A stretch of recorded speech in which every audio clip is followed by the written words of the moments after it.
Last but not least, 1440 in partnership with ButcherBox. Good morning! It's Tuesday, July 28th, and we have our fingers crossed as the first large-scale vaccine trial begins in the U.S. Need to know.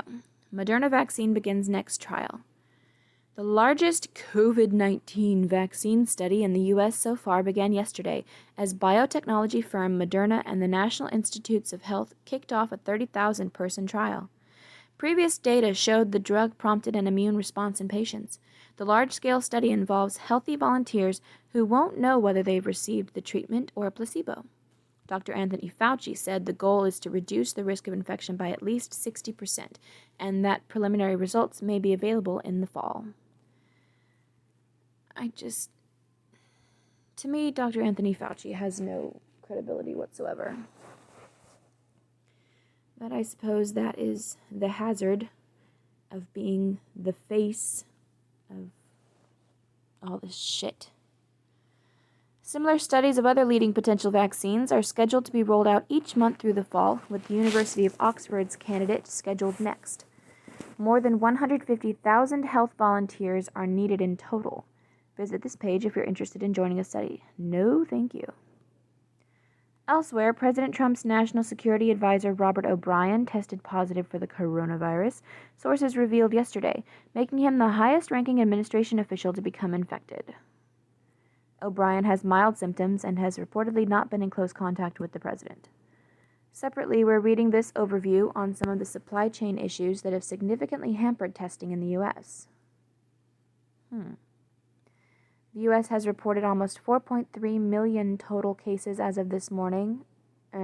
Take about 600,000 out of that. At least. With 148,056 alleged deaths. See how your state is doing here. Just as a reminder, the reason I say alleged deaths is because that number includes people who just happened to die while they had COVID. For instance, one that's gotten quite a bit of attention is somebody who died in a motorcycle accident, was listed as a COVID death. See how stupid it is? That's why it's alleged. GOP stimulus proposal. Senate Republicans released their proposal for a fourth coronavirus stimulus package yesterday. Most notably, the $1 trillion proposal would reduce a $600 per week boost to unemployment benefits, the last checks for which were sent over the weekend, to $200 for 2 additional months. And that's good. Stop paying people more to stay home than they could make if they get a job. A second round of $1,200 direct payments phasing out between individual income levels of $75,000 to $99,000 is included. And that's the same as it was before, and I'm fine with that. I mean, I'm still conflicted about all that fucking money, and the fact that the last time, some of the money went to dead people, and that's not good. But some people need it, including some people. More than $100 billion is provided for education, with $70 billion for K-12 schools and $30 billion for colleges and universities. Half of the $70 billion is marked for schools planning to reopen in person in the fall.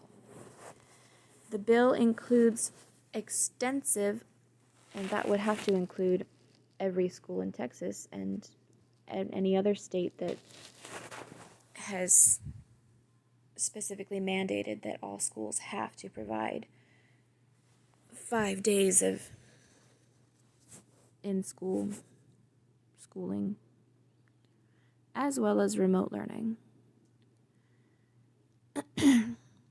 The bill includes extensive liability protections shielding businesses from coronavirus lawsuits, but does not include a cut to payroll taxes, a provision pushed for by the White House. See more details here. House Democrats have previously passed a $3.5 trillion package, and Congress will now rush to finish negotiations before the August recess. Yeah, how much of that $3.5 trillion is a bunch of stuff that is not actually relevant to what this is supposed to be for? More feds to Portland. The Trump administration will reportedly send 100 more federal agents to Portland, Oregon, roughly doubling the size of the current force. The forces are non-military, largely drawn from executive branch agencies like Customs and Border Protection, but reportedly include at least one elite tactical group.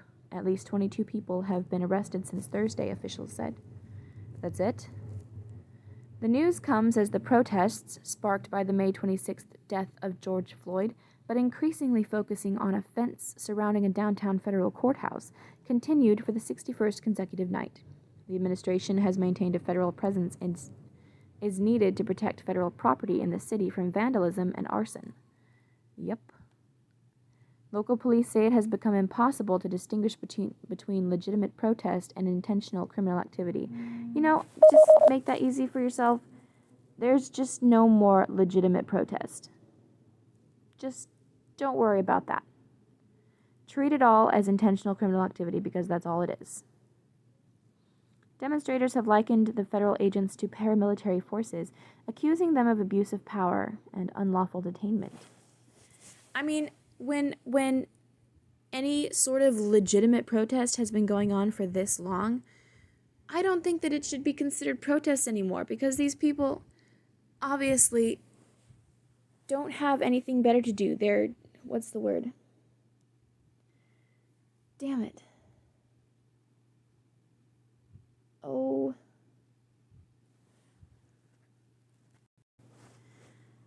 Like vagrancy. They obviously are not able to contribute anything to society. Huh? I mean, this long, they have been able to do this for this long. So they're not accomplishing anything. They're just giving legitimacy to the intentional criminals. They're giving them a shield. So, yeah, it's not legitimate protest.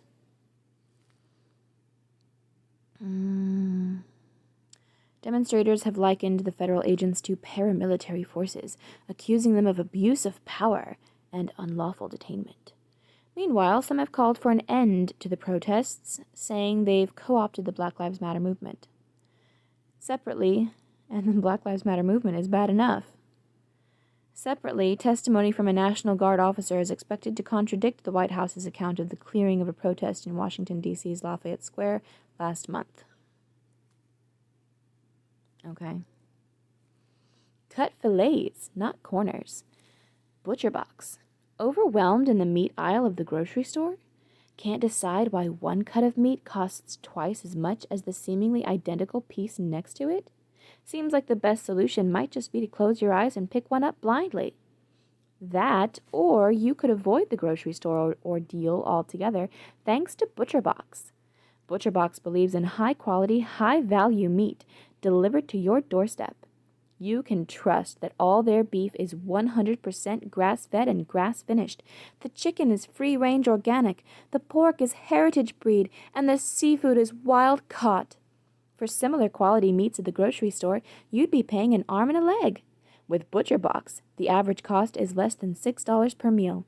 And even better, you can shop from the comfort of your own home with free shipping in a 100% recyclable box. See what ButcherBox has on offer today. Between the 4 curated boxes and 1 customized option, there's bound to be a fit for you. Start getting meat the right way today. Please support our sponsors, okay? Because I have experience with this, ButcherBox is not the right way. Because they have to freeze everything. They freeze everything before they send it.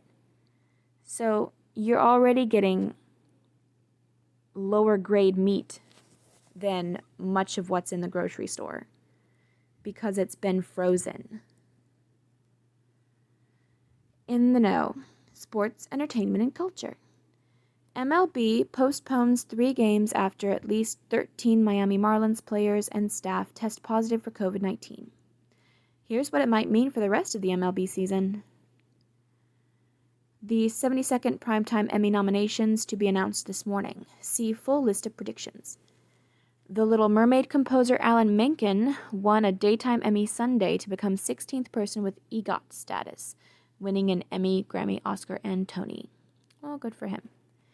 The Ellen DeGeneres Show is under investigation by its parent company Warner Media over accusations of racism and toxic work culture. Oh my goodness. The Oprah magazine to end print editions after 20 years will go fully digital. Science and technology. Study links early immune system response with the severity of COVID-19 symptoms. Finds high levels of proteins that facilitate tissue repair correlate with milder symptoms. Okay. Comprehensive study finds link between income inequality and education gaps in the U.S. as far back as 1908. Marks the first study to examine the differences in the early 20th century. And pretty sure not all of those gaps were found in the Black community. That's where poor white trash comes in, you know? Kind of flies in the face of the whole systemic racism thing. Researchers demonstrate precise creation of a single molecule from 2 atoms using highly focused laser beams known as optical tweezers. Technique may be a route to prepare molecules for use in quantum computing.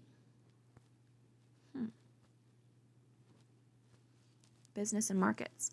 U.S. stock markets up, S&P 500 up 0.4%, Dow up 0.7%, NASDAQ up 1.7%, on hopes of another panic stimulus.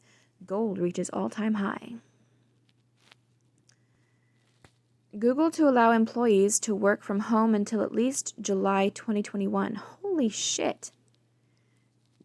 Target to close stores on Thanksgiving Day, joining Walmart. Good for them. Under Armour receives SEC notice regarding potential accounting irregularities of revenue in 2015 to 16. Okay. Politics and world affairs. Lawmakers honor Representative John Lewis as he lies in state in the U.S. Capitol Rotunda. Lewis, who will be buried Thursday in Atlanta, is the first Black lawmaker to lie in state in the Rotunda. Okay. More photos here.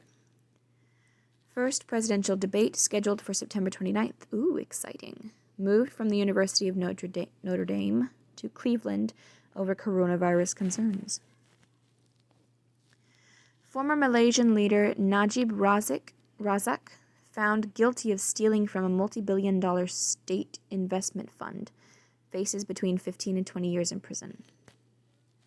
In depth. The fearsome thunderstorms of Cordoba, from New York Times Magazine.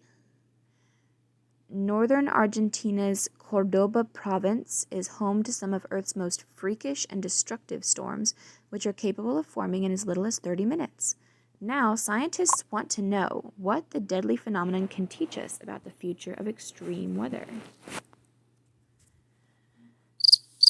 From CEO to fugitive. Vanity Fair.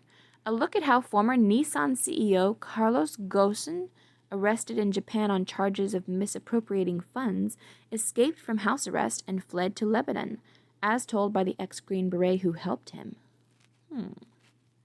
Believe in better. ButcherBox believes in more than just eating meat for meat's sake. They believe in high-quality meat sourced from farmers who are dedicated to doing the right thing. And that's why ButcherBox has become the trusted source of high-quality protein for families across the country. Their chickens are raised without cages or crowding. Their cattle are free to roam on grassy pastures. And their hogs are raised with natural tendencies, safety, and comfort in mind. Always the highest standards with you in mind. Check out ButcherBox today for meat that's sourced and priced responsibly. And then they waste all of that effort is just ground into the dirt by the fact that they freeze it, which toughens the meat. Please support our sponsors, but don't try ButcherBox, etc. Trained dogs can sniff out coronavirus cases with high accuracy. America is running out of aluminum cans. Mapping the oldest restaurant in nearly every country. From our partners. Escape to Punta Mita, Mexico. To enjoy 3 nights for 2 at the AAA 5 Diamond St. Regis, just named one of the world's best resorts by Travel Plus Leisure, for an unprecedented $899. Choose your dates with the peace of mind that your trip is fully refundable. Meh. Tom Hanks and Rita Wilson are now Greek citizens? Okay. Turn of the century New York City in stunning high-definition color. This 4-year-old poet is set to release his first collection. When your dog needs their hand held at the vet. Man paints himself, painting himself, drawing himself, painting himself. That sounds neat. Clickbait. Baboons spotted in England safari park carrying knives and chainsaws. Oh my goodness. Stay away from those bad guys. History book. Rest in peace, legendary composer Johann Sebastian Bach, 1750. 14th Amendment, granting U.S. citizenship to former slaves, is officially adopted, 1868. Former First Lady Jacqueline Kennedy Onassis, born 1929.